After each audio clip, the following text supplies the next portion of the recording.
براتي من زيايا نافلسة وناخر مايا لباتي دنجي نقل لباتي دنجي نقل زرد خنايلي ويقول أمشو شوي براتا أمشو شوي براتا شوي خوشي وخلاتا ومن على نقارين دس بادر قوانين ومن على نقارين دس بادر قوانين أمشو شوي براتا شوي دياري وخلاتا. شي دوريك لقل براتا هي والله يا دقاري منصورة كانت يمج زور ده ما بين وقتها خلق باي فلسوشتكانو كانت يما باشا يا فلسيانا كنا نقلو ويناينيو مراسي يعني دل ما بيخوش ابو زور.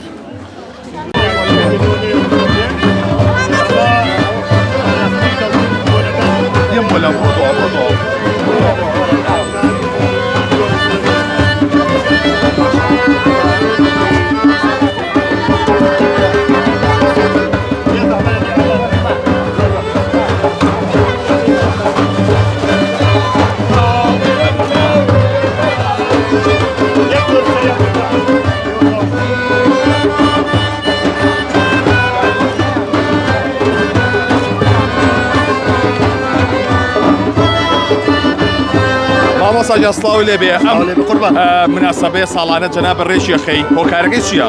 هۆکارەکەی هەستمان کرد بۆەوەی کە هەندێک بۆنەی کوردی بەرەو کزی و نەمان ئەڕوات بۆیە حەزمان کرد زیینووی کەینەوە چونکە بەڕای ئێمە کەڵتور و بۆنە نەتەوەیەکان بەشێکن لە مانەوەی میلەت لە ڕەمزی میلەت بۆیە ئێمە زەختێکی زۆرمان لەسەر لە هەر چوار دەورمانەوە کە بمان توێنەوە لە کەڵتورەکەمان هێن بۆ ئێمە حەزمان کرد زیینوی کەینەوە و جگەلەوە خۆشیەکە بەخشین بە مناڵان و بە گەورەکانیش ئێمە گۆرانی مۆسیقای پێشکەوانیش نقڵ و شیرینی ئەمە یەکێتی و تەبایی و خۆشەویستی و یەک ڕزیمان بۆ دروست دەکاتەوە. چەند مناڵ بەشداری کردووە؟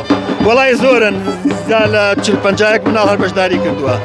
ئەمە هەموو ساڵی دووبارەکەنەوە مامۆستا؟ هەموو ساڵ دووبارەکەینەوە بە شێوازی تریش ئینشاڵڵا کە دەستمان بڕوا چینە خەستەخانەی هیوا ئێمە چینە شەی بەراتیان بۆکەین هەوڵەیەم بچینە قەزا و ناحیەکان هەوڵەیەم بچینە کەرکووکی کورد کوردستان هەوڵێم بچینە هەولێر لەوێنە کە کشەی بەرات زۆر ناکرێ و باو نێمە حەزەکەن ئەم باوە بخێنن ئەو شارانی تریشەوە. زۆر سپاس بۆ بەڕێستان مامۆستا نامدار بەڵێ ئەوەی بینن ئەمە دیمەنی ئێستای گەڕەشی تومەلیکە کە منداڵان بە ئامێری موزیشیەوە گۆرانیەکەی عوسمان عەلی و نەرمەدی کۆشکردوو دەڵێنەوە و بە گۆڵانەکەدا دەگەڕێن و نوقڵ و شیرینی دابەش دەکرێن.